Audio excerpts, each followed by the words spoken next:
Ok, alors je vous ai fait un petit tutoriel pour vous montrer comment faire un diagramme polynique sous calque. Alors, la première difficulté quand vous devez faire un diagramme polynique, c'est de sélectionner les données dont vous avez besoin et uniquement celles-là, c'est-à-dire pas les autres.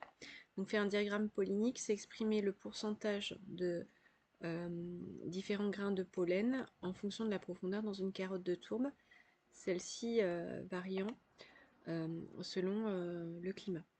Donc là, par exemple, si je dois sélectionner euh, l'abondance de grains de pollen de bouleau, je vais cliquer à gauche avec ma souris et je vais sélectionner toutes les données de la colonne bouleau. Puis, pour sélectionner les données polliniques faisant référence à une autre espèce, je vais appuyer sur CTRL et je vais sélectionner par exemple celle du noisetier. Donc j'appuie sur CTRL, en même temps je clique gauche sur ma souris, je sélectionne toutes les données de la colonne. Donc il faut faire très attention avec ce type de TP à sélectionner uniquement les essences, les espèces qui vous intéressent. Donc imaginons que je veuille maintenant sélectionner graminées, donc j'appuie sur CTRL, je clique gauche sur graminées, je sélectionne les cellules. Voilà.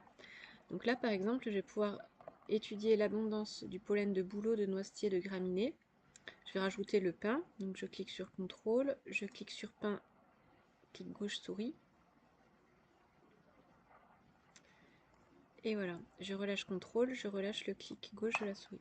Donc je vais voir l'abondance de ces différentes espèces en fonction du temps, sauf qu'ici ce sera exprimé en fonction de la profondeur dans la carotte de tourbe. Donc j'appuie sur CTRL et je sélectionne la colonne profondeur. Voilà. Donc à partir de là, lorsqu'on est sur LibreOffice Calc, on va faire insertion, diagramme, et là on va choisir un type de diagramme XY dispersion. On va choisir les points et les lignes et on clique sur suivant. Donc la plage de données, normalement, elle est appropriée puisqu'on a sélectionné uniquement les colonnes qui faisaient référence au pollen d'espèces dont on avait besoin. Je clique sur suivant. Donc série de données, plage de données, normalement c'est bon. Éléments du diagramme, donc c'est maintenant que je vais écrire mon titre. Donc évolution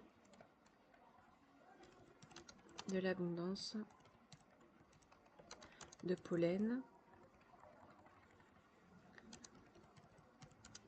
Alors je mets etc. Vous compléterez. Donc axe des X, donc l'axe des abscisses, donc c'est la profondeur en mètres dans la carotte de tourbe. L'axe des Y, l'axe des ordonnées, c'est l'abondance des grains de pollen en pourcentage. Voilà, donc vous pouvez cliquer sur terminer et puis vous avez votre graphique qui vous exprime l'abondance de grains de pollen de bouleau, de pain, de noisetier, de graminées en fonction de la profondeur dans la carotte de tourbe. Voilà, et c'est terminé.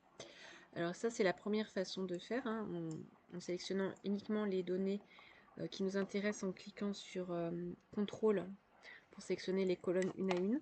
La deuxième façon de faire, si vous n'y arrivez pas comme ça va être d'éliminer toutes les colonnes ou les lignes qui ne vous intéressent pas ou qui vous gênent. Donc là par exemple, les 3 premières lignes ne me servent à rien, je les supprime. Les 2 premières colonnes ne m'intéressent pas, je les supprime. Alors, je dois garder la profondeur, bien sûr, c'est l'axe de mes abscisses, mais admettons, je garde le bouleau, mais j'efface le pain. Donc, je supprime la colonne du pain. Je garde le sapin, mais j'enlève le hêtre et le noisetier et les herbacées, par exemple. Voilà, je garde les graminées, mais j'enlève l'artémise et les totales. Donc, je supprime ces colonnes. Donc, en faisant ça, je me retrouve uniquement avec bouleau, chêne, sapin, graminées. Donc, je vais pouvoir sélectionner uniquement ces cellules-là. Et je vais faire comme tout à l'heure, insertion, diagramme. Donc je choisis XY dispersion, point et ligne. Donc je mets le titre.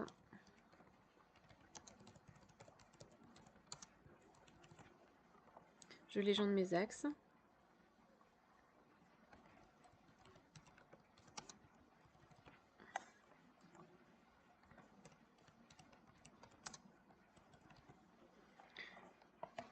Et je clique sur terminer et j'ai la même chose.